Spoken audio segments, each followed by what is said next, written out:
सबको नमस्कार, प्रणाम, सत श्री अकाल।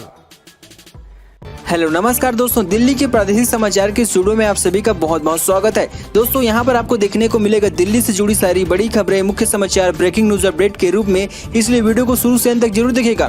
दोस्तों वीडियो को प्यारा सा लाइक और चैनल को सब्सक्राइब जरूर कर लीजिएगा ताकि दिल्ली से जुड़ी कोई भी खबरें छूटे ना पाए। चलिए दोस्तों टाइम वेस्ट न करते आगे बढ़ते हैं खबर की ओर। अब यात्री स्मार्ट कार्ड नहीं रुपए कार्ड से भी कर सकते हैं भुगतान। दिल्ली मेट्रो जल्द करने जा रही है सुविधा। अब दिल्ली मेट्रो में सफर करने वाले यात्रियों को स्मार्ट कार्ड की जरूरत नहीं पड़ेगी। दरअसल दिल्ली मेट्रो जल्द ही रुपए कार्ड से भुगतान करने की सुविधा लाने जा रही है। वही मेट्रो के सभी कॉरिडोर पर किराए के भुगतान के लिए लगे एसएफसी गेट के सॉफ्टवेयर और कुछ हार्डवेयर में बदलाव कर दिया गया। इन एएफसी गेट में नेशनल कॉमन मोबिलिटी कार्ड और क्यूआर कोड से किराए देने का फीचर जोड़े जा रही हैं। संभावना की साल के अंततः दिल्ली मेट्रो के सभी कॉरिडोर पर एनसीएमसी के रूप में शुरू हुए रुपए कार्ड से किराए भुगतान की सुविधा शुरू हो जाएगी। वही आने वाले समय में रुपए कार्ड में मेट्रो का किराया देने से यात्रियों को मेट्रो में सफर करने के लिए स्मार्ट कार्ड रखने की जरूरत नहीं पड़ेगी।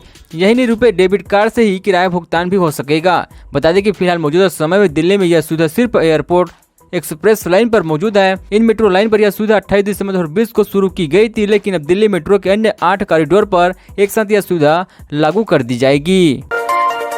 दिल्ली वालों के लिए जरूरी खबर, आधार से वोटर आईडी लिंक करवाने का काम शुरू। जाने क्या है इसका फायदा। दिल्ली में जिन लोगों ने अपना वोटर आईडी कार्ड से आधार लिंक नहीं करवाया तो उनके लिए जरूरी खबर है। दरअसल राजधानी दिल्ली में वोटर आईडी कार्ड से आधार से लिंक कराने का अभियान शुरू हो चुका है। 1 अगस्त से वोटर आईडी को आधार से लिंक कराने के अभियान की जिला स्तर पर शुरुआत हो चुकी है।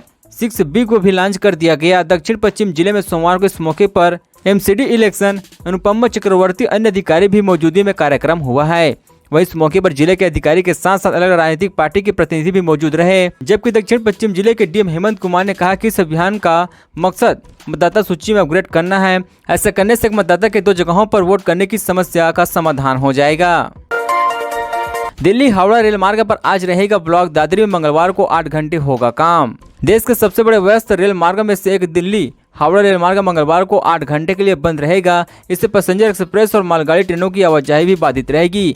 गौतम बुद्ध नगर के दादरी में निर्माण कार्य के कारण दिल्ली हावड़ा रेल मार्ग बंद रहेगा। मेगा ब्लॉक के कारण यहां डेडिकेटेड फ्रेट कॉरिडोर के इंटरनल कॉरिडोर से दिल्ली हावड़ा रेल मार्ग से जोड़ा जाएगा। निर्माण कार्य को देखते हुए 4 एक्सप्रेस समेत 6 पैसेंजर ट्रेन पहले ही रद्द कर दी गई है, जबकि 5 ट्रेनों के समय बदले गई हैं। कुछ ट्रेन अलीगढ़ धनकरोड़ के बीच ही चली गई है। हालांकि निर्माण कार्य की वजह से कई और ट्रेन भी प्रभावित हो सकती है। डीएफसीसी के इंटरनल कॉरिडोर की लिंक लाइन खुर्जा से ग्रेट नोएडा के बोड़ाकी तक बन रही है। बोड़ाकी में इंटरनल कॉरिडोर का न्यू बोड़ाकी का नाम स्टेशन बना दिया गया, जहां 6 रेल लाइन है। इनमें से 3 दादरी स्टेशन के पास दिल्ली हावड़ा रेल मार्ग से जुड़ेगी। यहाँ रोजाना 2 से 3 घंटे काम होता था। हालांकि मंगलवार को 8 घंटे तक निर्माण कार्य जारी रहने की वजह से मेगा ब्लॉक का फैसला लिया गया है।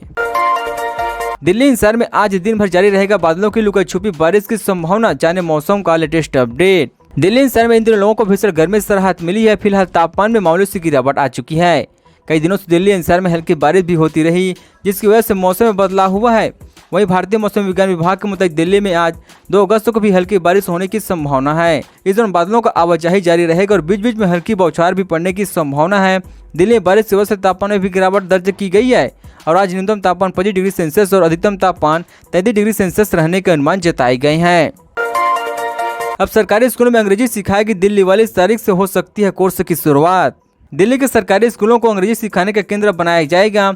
यहाँ के कैलाश एवं उद्यमिती विश्वविद्यालय की ओर से संचालित फ्री इंग्लिश स्पीकिंग कोर्स को इन्हीं स्कूलों में पढ़ाया जाएगा। इसे लेकर एजुकेशन डिपार्टमेंट ने नोटिस जारी कर दिया है। DACU के फ्री इंग्लिश स्पीकिंग कोर्स के लिए कुल 50 केंद्र चुने गए हैं। इनमें से 44 केंद्र दिल्ली के सरकारी स्कूल की ही होंगे।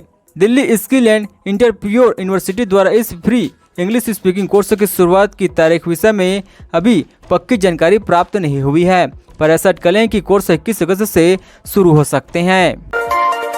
जबलपुर के अस्पताल में लगी आग से घायल हुए 5 लोगों की हालत स्थिर, कलेक्टर ने दी है जानकारी। जबलपुर के एक निजी अस्पताल में सोमवार को लगी भीषण आग में घायल हुए 5 लोगों की हालत स्थिर बनी हुई है। एक अधिकारी ने जानकारी दी है।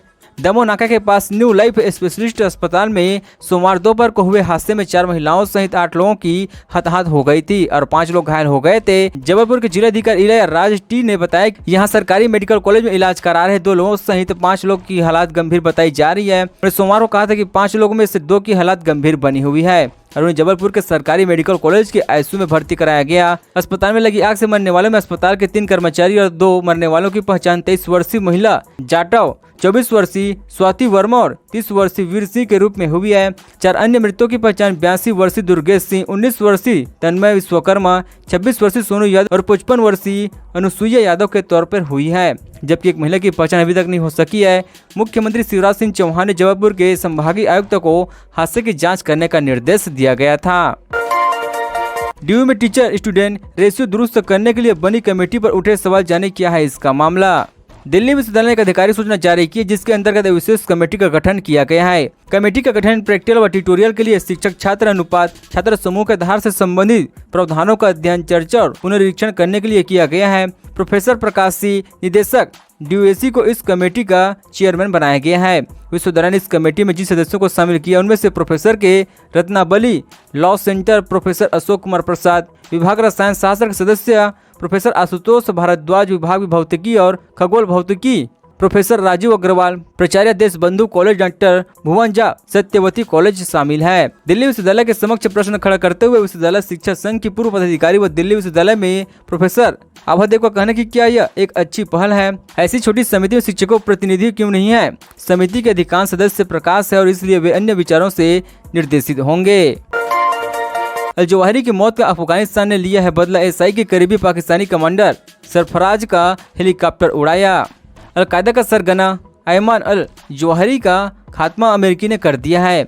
अमेरिकन आतंकवाद विरोधी अभियान के तहत अल जवाहिरी को मार गिराया। इसी भी सूत्रों के हवाले से खबर मिली कि अफगानिस्तान ने अपने लीडर का बदला लेने के लिए SI के करीबी कमांडर सरफराज का हेलीकॉप्टर उड़ा दिया है। इसमें कमांडर सरफराज की हताहत हो गई। अफगानिस्तान की कार्रवाई तब हुई जब यह बात सामने आई कि अल जवाहिरी के मारने वाले पाकिस्तान की खुफिया एजेंसी SI का हाथ है। अफगानिस्तान के हमले मारा गया कमांडर सरफराज SI का खास था और DJMI भी रह चुका है। इस हमले में अफगानिस्तान का साथ तहरीक-ए-तालिबान पाकिस्तान दूसरी आतंकी संगठन ने दिया है। अलकायदा ने बलूची आतंकवादियों के साथ मिलकर हेलीकॉप्टर को निशाना बनाया। इस घटना के बाद बलूचिस्तान में पाक सेना में हड़कंप, सफदरजंग की वजह का कोर कमांडर था। दिल्ली एयरपोर्ट पर टला बड़ा हादसा, इंडिगो विमान के नोज एरिया में फंसी बड़ी गाड़ी। दिल्ली के इंदिरा गांधी अंतर्राष्ट्रीय हवाई अड्डे पर आज एक बड़ा हादसा होने से टल गया। दिल्ली एयरपोर्ट का एक वीडियो सामने आया जिसमें इंडिगो विमान के नोज एरिया के नीचे गो ग्राउंड में मारुति की गाड़ी पार्क हुई दिखाई दे रही है।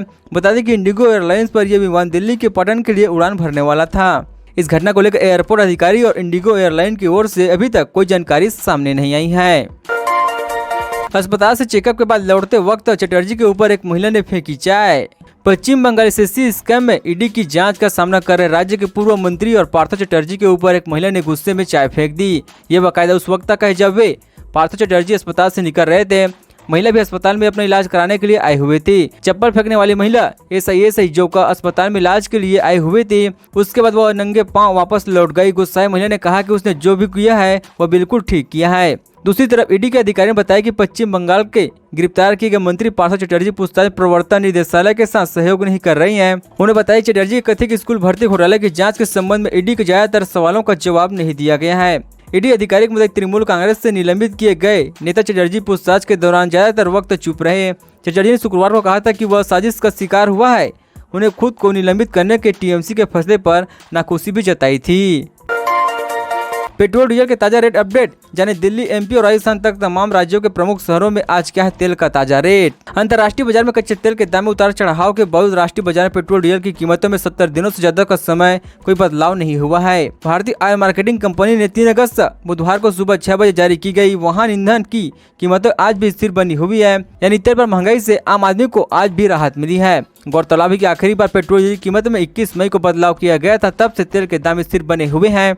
हालांकि संभावना जताई जा रही है कि आने वाले दिनों पेट्रोल डीजल के रेट बढ़ाए जा सकते हैं। फिलहाल जानते हैं दिल्ली सहित पंजाब, राजस्थान व अन्य तमाम राज्यों के प्रमुख शहरों में बुधवार को पेट्रोल डीजल किस रेट पर मिल रही हैं। दिल्ली में बुधवार को भी पेट्रोल डीजल की कीमतों में कोई बदलाव नहीं किया गया, यानी दाम स्थिर बने हुए हैं। इसी के साथ बता दें कि दिल्ली में 1 लीटर पेट्रोल 96.72 रुपये और 1 लीटर डीजल 79.62 रुपये में बेचा गया है। इस वक्त की बड़ी खबर, सीएम शिंदे के एक फैसले को लेकर बॉम्बे हाईकोर्ट पहुंचे रिटायर्ड सरकारी कर्मचारी, अदालत से की है यह मांग। जी हां दोस्तों, आपको बता दें इस वक्त की बड़ी खबर सीएम शिंदे को लेकर निकल कर आ रही है, ध्यान से सुनिएगा। महाराष्ट्र में कुछ सेवानिवृत्त राज्य और केंद्र सरकार के अधिकारियों ने हाल ही में बॉम्बे हाईकोर्ट का दरवाजा खटखटाया है। एक याचिका के जरिए इन लोगों ने मुख्यमंत्री एकनाथ शिंदे के नेतृत्व वाली सरकार द्वारा नियुक्तियों और विकास से संबंधित पिछली उद्धव ठाकरे के नेतृत्व वाली महाविकास आघाड़ी सरकार द्वारा पारित कई फैसलों और परियोजनाओं को रोक या रद्द करने के फैसलों को चुनौती दी गई है। किशोर जगभीये, राम हरि शिंदे, जगन्नाथ भयंकर और किशोर मेधे नामक 4 पेंशन भोगियों व सामाजिक कार्यकर्ता संजय लाखे पाटिल द्वारा दायर एक रिटायर याचिका में दावा किया गया है कि वर्तमान सरकार द्वारा अपने विभागों को पिछली सरकार की विभिन्न योजनाओं और कार्यों पर रोक लगाने के लिए एक संचार जारी की गई है। दोस्तों, खबरों का सिलसिला बस यहीं तक। दोस्तों, वीडियो जानकारी आपको अच्छा लगा, वीडियो को अपना लाइक कीजिए। दोस्तों, आप दिल्ली निवासी हमारे चैनल को सब्सक्राइब कर दिल्ली जुड़ी सारी बड़ी खबरें इस तरह से मिलते रहे। चलिए दोस्तों, अगली वीडियो मिलते हैं। जय हिंद, जय भारत।